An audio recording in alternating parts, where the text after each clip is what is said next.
Welcome to Whispers of Wisdom, where every story carries a lesson.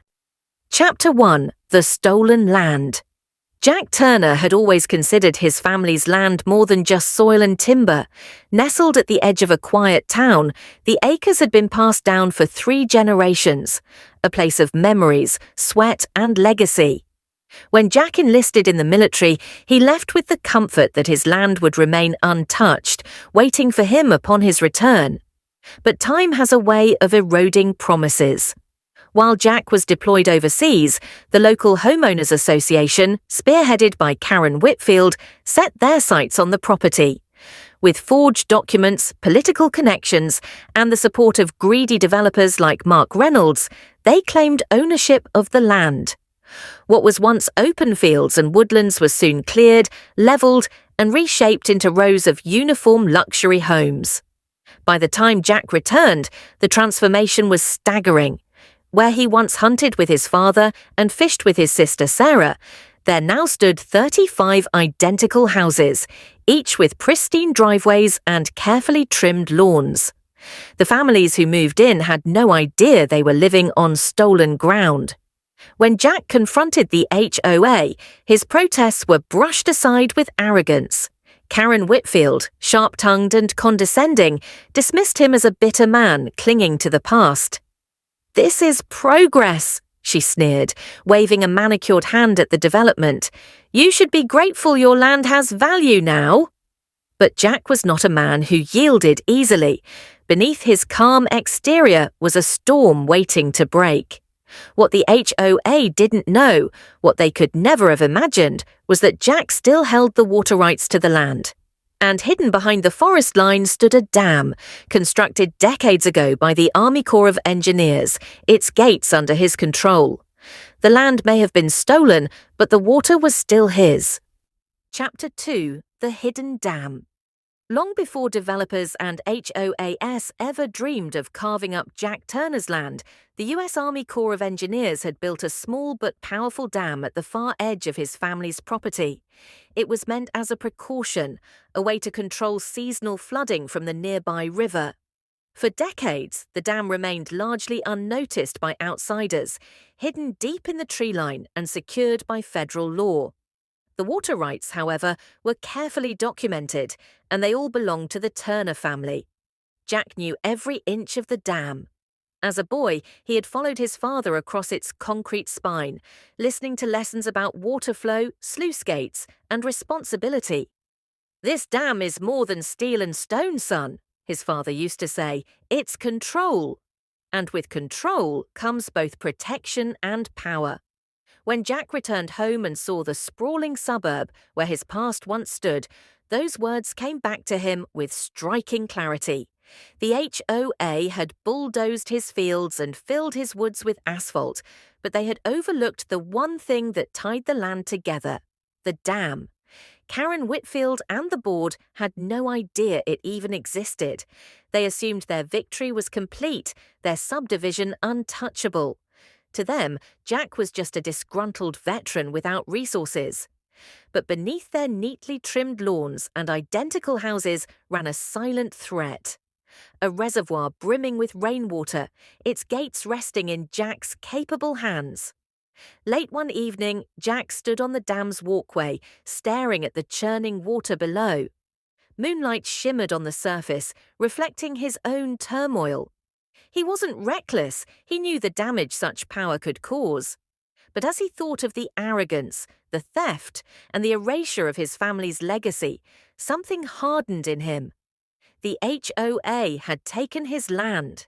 They had underestimated his resolve, and soon they would learn what it meant to build on ground whose waters they did not own. Chapter 3: The Confrontation. Jack Turner wasn't a man who enjoyed conflict, but he had never run from it either. His years in the military had hardened him, teaching him patience, precision, and the value of picking the right moment to strike.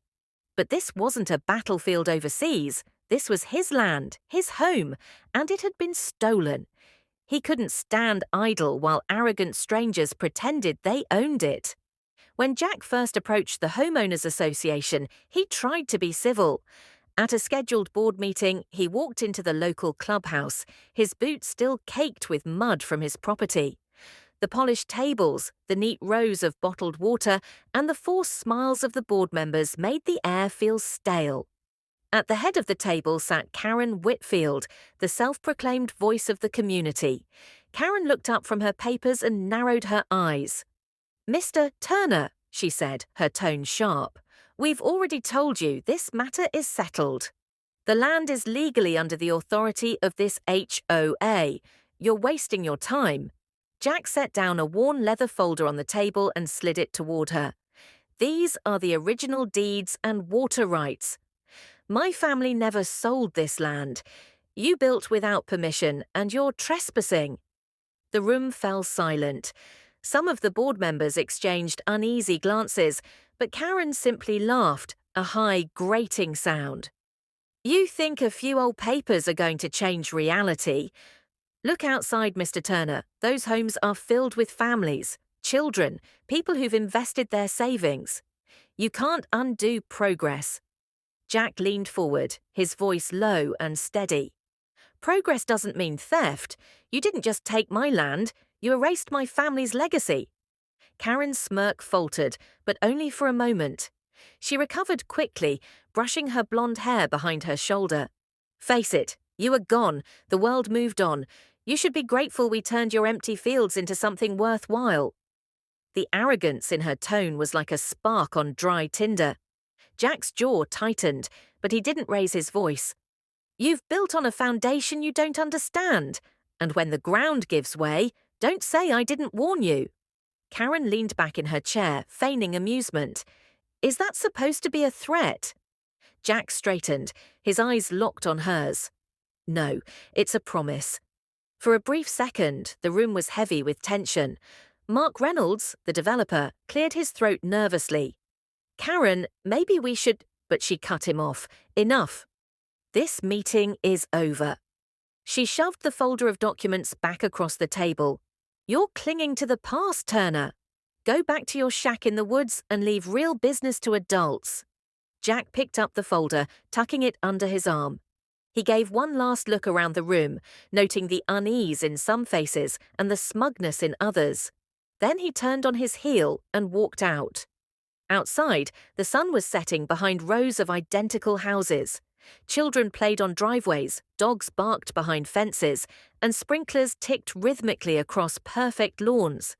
To any outsider, it looked idyllic, but Jack knew better.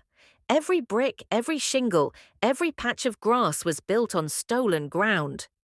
As he stood there, Karen stormed out after him, her voice shrill. "You'll never win this, Turner. We own this neighborhood now. You're just a bitter old soldier with nothing left." Jack turned slowly, meeting her fury with calm.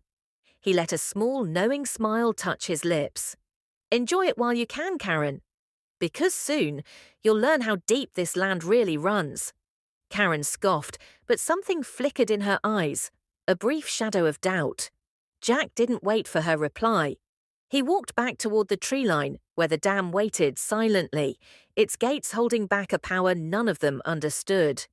The confrontation had ended, but the war for his land had only just begun. Chapter 4: The Flood of Justice.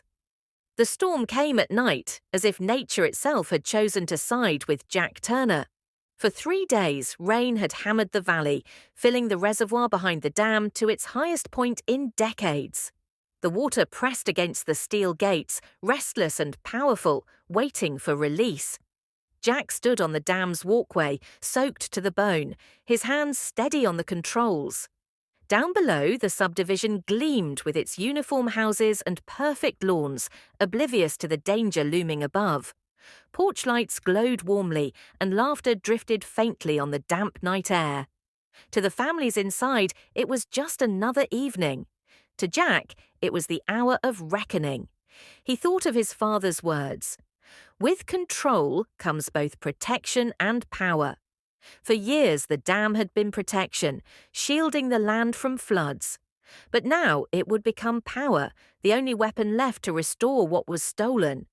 Jack pulled the lever. The groan of machinery echoed across the valley as the gates creaked open. A torrent of water exploded forward, roaring like thunder as it surged down the channel. The river swelled, spilling over its banks, racing toward the subdivision with unstoppable force. Karen Whitfield's house was the first to be swallowed. Her pristine driveway disappeared under a wave, her carefully planted roses ripped from the ground. Street by street, the water consumed the neighborhood, tearing apart fences, drowning lawns, and sweeping away the illusion of permanence. From the dam, Jack watched without flinching. This wasn't mindless destruction, it was justice, raw and undeniable. The HOA had stolen his land, mocked his warnings, and erased his family's legacy. Now the land had claimed its due. By dawn, the development was gone. Only wreckage remained, scattered and broken, washed clean by the flood. And Jack Turner, standing alone on the dam, knew his family's land was finally his again.